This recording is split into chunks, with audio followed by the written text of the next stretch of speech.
Missing out on basketball news is already tough. So go ahead and tap that bell icon and let it ring for the latest in Basketball U. This is 5 on 5 Fast Break News on Basketball U. Basketball U, welcome back. It's good to see you, and it's good to be back to give you the news that's happening in the world of hoops.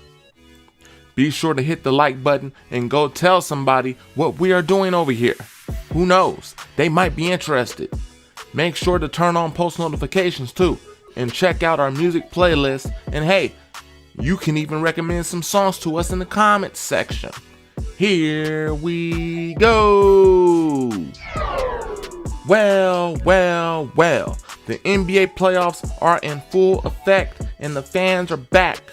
Teams are advancing and superstars are rising to the occasion of performing the way they know how to. Joel Embiid and the rest of the 76ers put in that work and got the Washington Wizards out of there. Kevin Durant, James Harden, and Kyrie Irving sent Boston Celtics packing.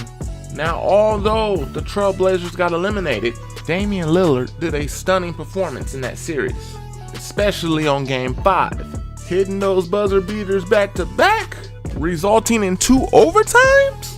Whoa! But the Nuggets got the job done, so they moved on to the next round. And you also got to give credit to the Utah Jazz for putting out an amazing performance against the hungry Ja Morant and the Grizzlies. As for the teams that made it to the NBA championship game last season, things went left. Miami Heat got swept by the Milwaukee Bucks. As for the Los Angeles Lakers, the current champions, they ended up taking the first round exit by the Phoenix Suns. But in this league, you got to expect the unexpected, as the LA Clippers have gone face to face again in the first round again with Dallas Mavericks, taking it all the way to Game 7 and winning to get to the next round. Finally, we haven't forgot about the Atlanta Hawks and the New York Knicks, as a villain has arisen in Atlanta, as fans in New York dislike the antics and performance Trae Young put on. But nevertheless, Trae Young has been quieting crowds for a while now. Moving forward in their first playoff series win since 2016, the future looks bright for the young Hawks, but are they good enough to eventually be a title contender? The semifinals has begun. 76ers versus Hawks, Bucks versus Nets, Jazz versus Clippers, Nuggets versus Suns. The conference finals could be going to anybody.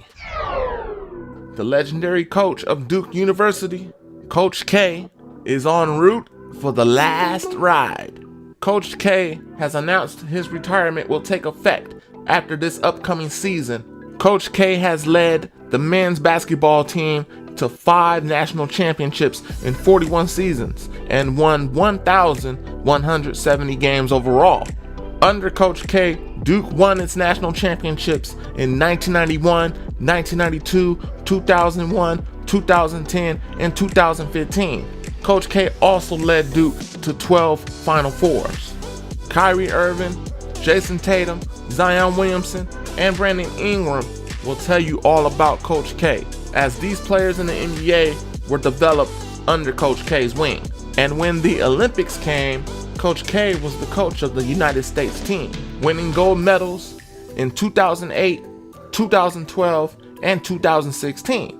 Coach K was inducted to the Naismith Basketball Hall of Fame in 2001, an all-time great as a coach in college basketball. After this upcoming season, the torch will be passed on to assistant coach, now soon to be head coach, Jon Scheyer, a former player at Duke and also one of the lead recruiters to bring Jason Tatum and Zion Williamson to Duke.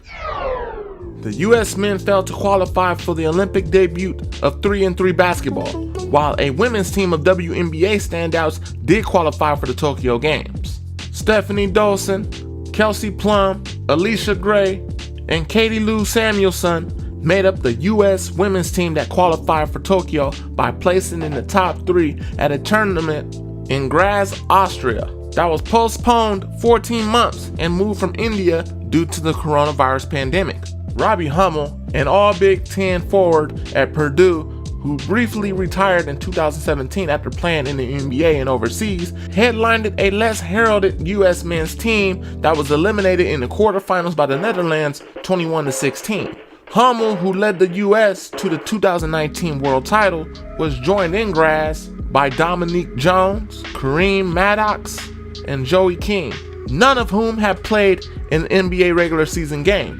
Active NBA players do not compete in international 3-on-3 competition and were not going to be on the Olympic team had the U.S. men qualified. This marks the first time in history that the U.S. failed to qualify for an Olympic men or women's basketball event.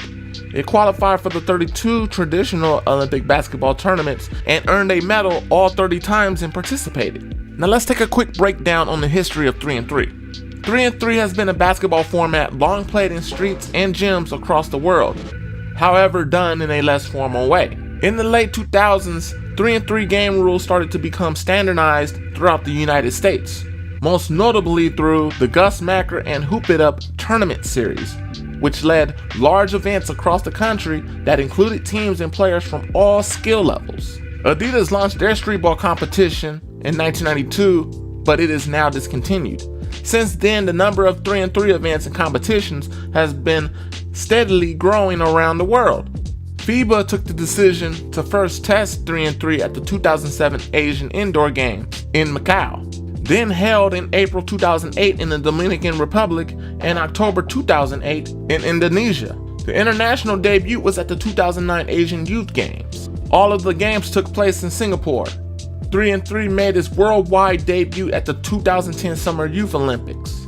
The competition featured 20 teams in both boys and girls categories. After the success in Singapore, FIBA launched a full program to make 3-on-3 a standalone game with its own format in regular competitions. 3-on-3 will debut as an Olympic sport at the upcoming Summer Olympics in Tokyo. Now that we gave you everything you need to know this week, it's time for the 5-on-5 fast break trivia. Who scored the first point ever in the WNBA? Is it A, Lisa Leslie, B, Cynthia Cooper, C, Penny Toller, or D, Teresa Witherspoon?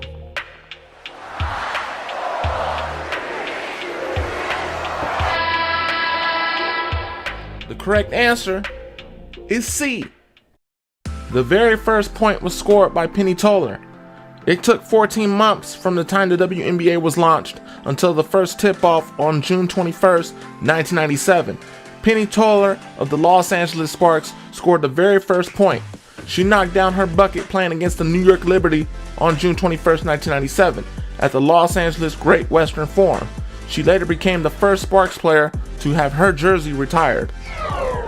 Don't forget to check out some of the other videos here on Basketball U. We are currently working on some content, so you can check us out daily. We will also start training videos getting you ready for the next season, so be on the lookout for that.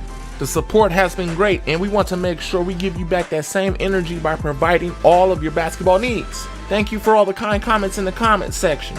Shout out to all the new subscribers and everyone watching here in the United States, to the Philippines, United Kingdom, India, Australia, Canada, Thailand, Colombia, Kenya, Ethiopia, South Africa, Germany, Mexico. Thanks for the love. And stay tuned for many more 5-on-5 fast break news here on Basketball U. Almost forgot, here's another reminder. YouTube.com/basketballu. Our new URL makes it easier to find us. Again, thanks for watching. This concludes this edition of 5-on-5 Fast Break News on Basketball U. We bring you the latest on all things basketball, from college to the NBA to the WNBA. And all you gotta do is subscribe. And remember, someone's always working. Are you?